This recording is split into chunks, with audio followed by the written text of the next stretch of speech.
Italian Wine Podcast.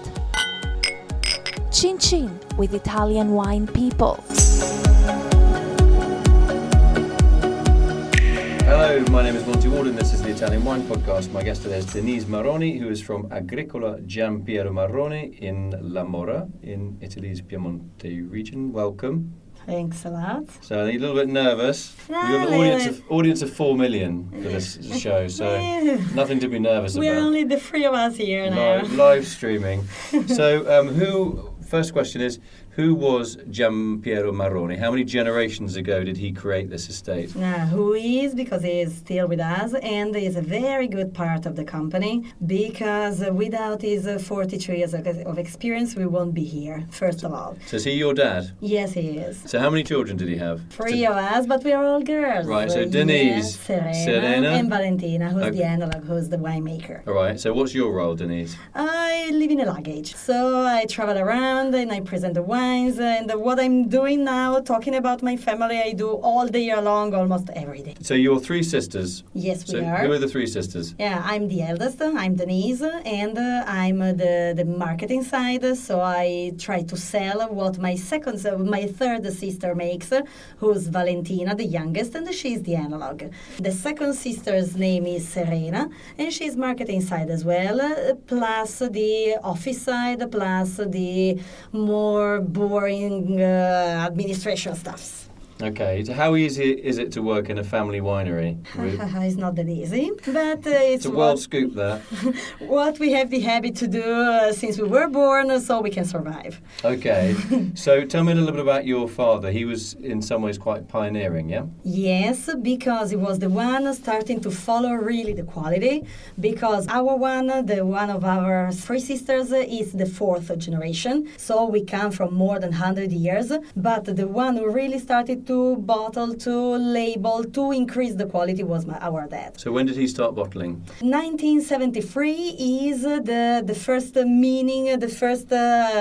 bottle that I see in the shelves. Okay, so what about your vineyards? What appellation or denominazione are we talking about? We are talking about Barolo, Barbaresco, which are the most important ones, and then Barbera and Nebbiolo, some whites, planted more or less 25 or 30 years ago, taking away the hazelnut trees. So it's replacing in the right side of the hill to produce something else, to produce something more. Still, our grandfather produced Arneis to drink in the first part of the year. Okay. And then, yes, we planted Favorita, we planted Chardonnay, but this is something that was particular in our family because he was drinking white wine before the beginning of the reds in the vintage. Okay, so what's your biggest market for your Barolo? For Barolo, the market is central part of Europe, so Germany, Switzerland, of course at home. The visitors adore buying Barolo directly in the cellar. America and Russia. Those are the main markets because it's the most well-known name we have in our area. And what about climate change? How much is that affecting the Nebbiolo? We have a lot to say about that because climate changing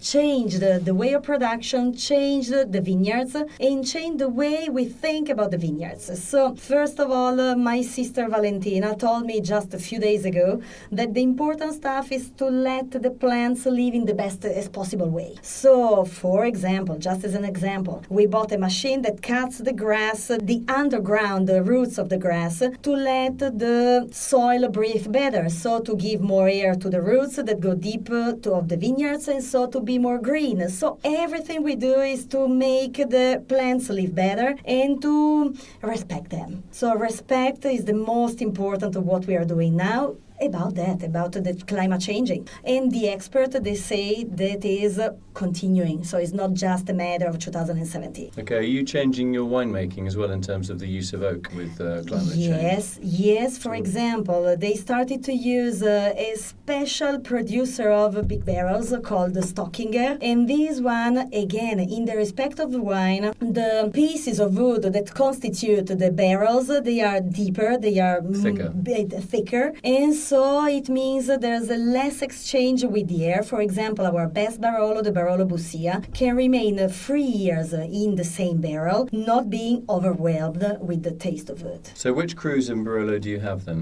Bussia. That's just Bussia the is one. the most important. Then we have vineyards in La Morra as well, not with a specific name. They are in the village of Santa Maria. And for our second best Barolo, we mix them up. So we have the elegance and we have the structure of the two areas. Okay, so you've got a blend under just the Gian Piero Marrone label. Pichemej is the name of this label that in our dialect means more than good. Pichemej. Because we couldn't use the name Bussia by itself that we use on the specific 100% Bussia. Okay, what's special about Bussia as a terroir? It's on the left side of the valley. That means because of this climate changing, a little bit in the shadow, so more humidity in the soil, so not the risk as was happening in Canube in the last years of having too dry grapes. So which way does Bussia face, sorry? It's in this side, it's on the left side. Hang on, your hand, what does that mean? Go on. No, left side, so you know. I'm never getting on a plane with you if you're driving it. It's like, we're going to go this way. Hang on. It's on the northeast, because northeast. west is La Morra. Okay. Yeah. And it faces northeast? Yes, it Okay. is. Yeah. And the altitude? In between 350 and 400, more or less. Okay. You need to visit because it is so beautiful. It is a round hill. You really need to see it to understand how beautiful wine can come from there. Okay. So apart from Barolo, what other wines do you make? Nebbiolo Barbera are the main quantities. So is that Nebbiolo d'Alba, Dassi? Nebbiolo d'Alba. Okay. Nebbiolo d'Alba, Barbera d'Alba. And they come from this hill where there's the home where my grandmother lived all the life long. So it's 10 kilometers from La Morra on the region, in the region of Alba. So, and which white wine grape varieties do you have? Favorita, Arneis, Chardonnay, and a little bit of Moscato to make Moscato d'Asti. Tell me about the Favorita. Favorita is a special variety, similar to the Arneis in terms of autochthonousness, and it is the same DNA as the Vermentino, so more well-known. Favorita because the legend says it was the favorite grape of the King Vittorio Emanuele II, Okay, when was he king? before 1850. Is it fortunate having a white wine to be able to sell with your, or do people just want Barolo, we're not interested in white wine? How do trade clients see that? No, the trade, the trend in the last years is to drink almost as much white as red. And so we are lucky that my grandfather already started planting because it's really important to accompany a good white with a good red. So that was Gian Piero's father, your father's father. He was called Carlo. Yeah, Carlo So was his name. when was he born? Do you remember? 1924. Okay, my dad was born in 1923. Okay, that's interesting. Yeah. So he was really the driving force of the estate. Yes, he was someone who wasn't speaking too much but acting a lot. So who built the winery?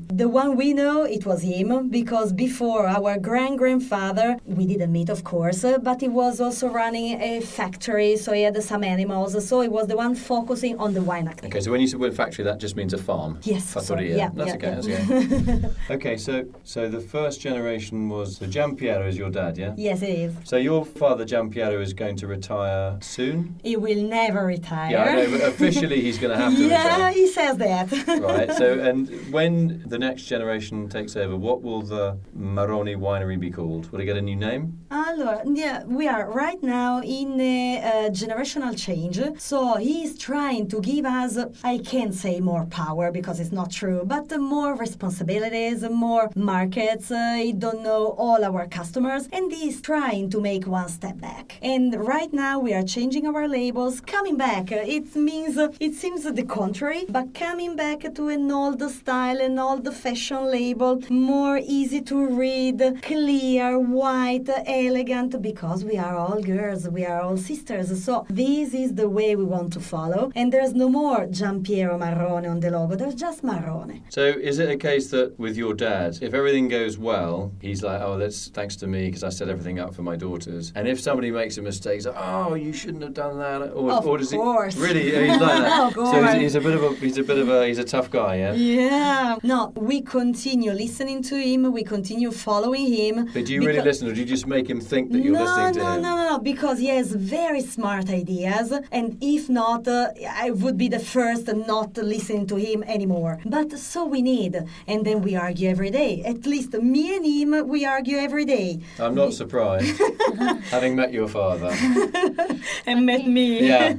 No, I think one of the good ideas he had was, which you did explain briefly, is what was called subsoiling, this idea of taking the weeds away by putting a blade underneath the grass and lifting the soil up a little bit to get air in, but you don't cause any erosion. Yeah. Yes, and when it rains, so the water can fall down, but gently, softly, because our hills, they are very steep. And so it's not easy when it rains like that with this climate change. It's like storms. So we need to be prepared to wait for this kind of rain. Do you see organics as part of your future? Three sisters? We are still doing it because we are not declaring it on the label because it's quite difficult to follow the rules in the proper way and we want to make the things serious. But it's what we are doing. We are making the workings with tractors, organic fertilizers and natural activities. We planted the roses at the top of the line. So it's something that we like. We want to walk around with our kids, not having any troubles, first of all. And so, yes, the path is that and the future, I think, is that. I think also in Barolo you've got some bigger producers who've shown that it can be done. Whereas 20 years ago you had maybe smaller producers who maybe always didn't make fantastic wine that were organic. One or two did, and they maybe didn't set a great example. Now you really have some serious producers that are high, really world-class wineries. Yes. And they're doing it not because they need more points in famous magazines, but they just see it because they believe in it. Yeah, and it works. Yeah. So I think your father's laid a very good base for you. So hopefully, and I have every confidence in the next generation that you will continue his excellent work. Very nice to meet you, Denise, and you've got one of your sisters sitting next to you who's being very quiet. You missed only one. Yeah, and I can't understand why she's been so quiet. I think you sitting next to her, honestly, because you're pretty quiet kind of person. So a moment of calm. But no, seriously, it's a very nice family winery, and I think you will take it to even greater heights for the next generation. So hopefully it'll all work out for you. Cross the fingers. Thanks for coming in today. Follow Italian Wine Podcast on Facebook and Instagram.